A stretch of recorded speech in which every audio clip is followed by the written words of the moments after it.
कैसे आप देख रहे हैं इस्लामाबाद की सालिसी की कोशिशों को? पूरी दुनिया परेशान थी, वहाँ से उनको लेके आना और एक मुज़ाकरात की मेज पे लेके आना, ये एक बहुत बड़ा डिप्लोमेटिक ब्रेक थ्रू है। ये डेलीगेशन जो है ना बहुत बैलेंस्ड है। तो अमेरिकन साइड पे जेडी वैंस है, स्टीव विटकॉफ। जेडी वैंस की ये भी अहमियत है कि वो ईरान के लिए बड़े काबिल कबूल थे। तो 10 पॉइंट्स हैं जिस पे बात होनी है। बहुत सख्त इंटेंस नेगोशिएशन होगी, आसान नहीं होगा। कुछ चीजें एग्री हों, बाकी जो कहें कि ठीक है मजीद डायलॉग होगा इसके ऊपर। अस्सलाम वालेकुम नाज़रीन, न्यू डिजिटल के साथ मैं हूं ज़िशान सैयद। नाज़रीन, आज इस्लामाबाद के लिए इंतहाई अहम दिन है और पाकिस्तान इस्लामाबाद के अंदर जो मुज़ाकरात हो रहे हैं उस पर दुनिया की नज़रें हैं।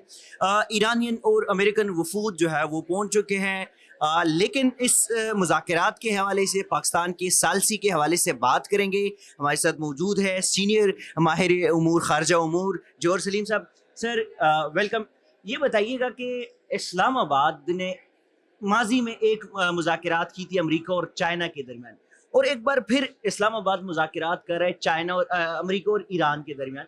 तो कैसे आप देख रहे हैं इस्लामाबाद की सालिसी की कोशिशों को, और आज का जो दिन है जो दुनिया की नजरें पाकिस्तान पर या इस्लामाबाद पर जमी हुई है? जी बिल्कुल, बस मैं ये थोड़ा सा कह दूं कि वो जो मुज़ाकरात थे उनकी नेचर मुख्तलिफ थी। वहाँ पे देखिए किसिंजर यहाँ पे आए थे, लेकिन यहाँ पे आने के बाद वो फिर सीक्रेटली चाइना चले गए थे ना, मुज़ाकरात में उधर जाके हुए थे। ये मुज़ाकरात तो इस्लामाबाद में हो रहे हैं, लेकिन हाँ डिप्लोमेटिक ब्रेक थ्रू बहुत बड़ा है। ये जो है शायद उससे भी बड़ा है, मैं समझता हूँ कई लिहाज से। तो मैं समझता हूँ कि देखें पाकिस्तान का इन दोनों अफ्रीकैन को, जो कि अब एक ऐसे फेज में जा रहे थे जहाँ पे तबाही के सिवा कुछ नहीं था, एक एपोकलिप्टिक सिनेरियो था, पूरी दुनिया परेशान थी, वहाँ से लेके आना, वहाँ से उनको रोकना, वहाँ से उनको लेके आना एक पाथ जो है ना ऑफ जो है ना कंट्रोल्ड डी एस्केलेशन मैं कहूँगा उसको, और एक मुज़ाकरात की मेज पे लेके आना, ये एक बहुत बड़ा डिप्लोमेटिक ब्रेक थ्रू है। लेकिन अब हम कहाँ खड़े हैं? देखिए आज ये डेलीगेशन दोनों आ चुके हैं। मैं ये कह चुका हूँ कि ये डेलीगेशन जो है ना बहुत बैलेंस्ड है। ईरान की साइड से भी जो स्पीकर हैं कलिबाफ जो है ना, बाकी कलिबाफ जो है, ये बहुत ही वहाँ पे ईरान में सिर्फ ये नहीं कि स्पीकर के तौर पर, ईरान में स्पीकर बहुत ही मुनफरद रोल होता है बाकी मुल्कों की निस्बत। वहाँ पे स्पीकर जो है ना वो इस्टेब्लिशमेंट के अब जो है ना वो खास उनसे ताल्लुकात होते हैं। जिस तरह इससे पहले रफसंजानी थे, अली लारिजानी थे, बड़े अहम नाम रहे हैं जो स्पीकर रहे हैं इससे पहले ईरान में माजी करीब में। तो देखिए उनको इख्तियार होगा गिव एंड टेक का, जो जिसकी ज़रूरत होगी इस नेगोशिएशन में बहुत ज़्यादा, बिकॉज ये आसान नेगोशिएशन नहीं होगी। इसी तरह अगर अमेरिकन साइड पे देखें तो अमेरिकन साइड पे जेडी वैंस हैं, स्टीव विटकॉफ और जेरेड कुशनर। अब जेरेड कुशनर जो दामाद हैं प्रेसिडेंट ट्रंप के, तो जाहिर उनको उनका कितना अतमाद हासिल है। ये सारे इब्राहिम अकॉर्ड जो कराए थे उन्होंने करवाए थे। फिर उसके बाद स्टीव विटकॉफ हर नेगोशिएशन में शामिल होते हैं। उनके ऊपर जेडी वैंस जो है ना, जेडी वैंस की ये भी अहमियत है कि वो ईरान के लिए बड़े काबिल कबूल थे। मतलब ईरान जो है ना वो समझता था कि वो, जेडी वैंस जो है ना ये इस वॉर के खिलाफ थे, ओपनली खिलाफ थे। फिर ये कि उनका देखिए वाइस प्रेसिडेंट है, उनका चांस ये भी है कि इसके बाद वो कभी प्रेसिडेंट भी बन सकते हैं अगली टर्म में। जब नेक्स्ट इलेक्शन होंगे तो हो सकता है रिपब्लिकन पार्टी के कैंडिडेट हों, तो एक पॉसिबिलिटी उनकी वो भी है, वो भी उनकी अहमियत है। तो साथ ही साथ ये देखिए एक लॉयर भी है, येल यूनिवर्सिटी से उन्होंने लॉ किया। तो जाहिर है कि वो जो मुज़ाकरात में जब जो होता है ना ये उसमें लफ्ज़ों की बड़ी अहमियत होती है, उस सारी चीज़ को ये बहुत ही समझते हैं। तो उस लिहाज से मैं समझता हूँ बड़े काबिल और बड़े जो है ना बैलेंस्ड दोनों साइड से कॉम्पोजिशन है इनकी डेलीगेशंस की।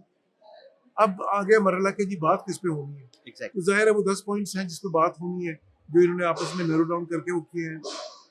उसमें भी ये 5 पॉइंट हैं जो तकरीबन ज़्यादा अहम है। उसमें मसाइल ये न्यूक्लियर का इशू है, ईरानियन जिसको ईरानियन प्रॉक्सीज कहते हैं उनका इशू है, सैंक्शन लिफ्ट करने का इशू है, अब नया हॉर्मुज़ को क्या उसका क्या अरेंजमेंट होगा। फिर साथ ही साथ वो ईरानियन चाहते हैं कि यूएस फोर्सेस यहाँ से जाएं। वो तो ये इसी तरह फिर अमेरिकन साइड से और भी बातें ज़्यादा उनको कंसर्न जो है ना वो और भी हैं। तो अब ये कोई इतनी आसान चीज़ नहीं है ये सारे, बिकॉज इनके देखें दोनों साइड्स के बड़े मुख्तलिफ व्यूज़ हैं उन पे। अब वो उनकी डिमांड्स जो है ना वो ऑलमोस्ट कॉन्ट्राडिक्टरी डिमांड्स हैं उनकी। तो इसलिए इस पर बहुत सख्त इंटेंस नेगोशिएशन होगी, आसान नहीं होगा। एक ड्रीम सिनेरियो तो होता है, हो सकता है कि जी यहाँ से जो है ना एग्री कर जाए सब चीज़ों पे, तो एक जो इस्लामाबाद अकॉर्ड का जो कहा जा रहा है वो साइन हो जाए। लेकिन वो मेरे ख्याल है आप समझ लें बेस्ट केस सिनेरियो है ना जी। हमें दूसरे सिनेरियोज भी देखने चाहिए। जी। उसमें ये भी मुमकिन है कि कुछ चीज़ें एग्री हों, बाकी वो कहें कि जी ठीक है मज़ीद डायलॉग होगा इसके ऊपर, या और जो है ना लोअर जो है ना एक्सपेक्टेशन का सिनेरियो ये भी हो सकता है कि कहें ठीक है जी चलें हमने ये जो है ना बेसिकली इसको मियाद बढ़ा दी इसकी सीज फायर की और ये मुज़ाकरात जारी रहेंगे सिर्फ इस हद तक। ये जो है ना लेट्स से कि जो है ना जिसे कहते हैं ना कि लो एक्सपेक्टेशन सिनेरियो है ये। बिल्कुल हमारी उम्मीद है कि चीज़ें इससे बेहतर ही होंगी इंशाल्लाह।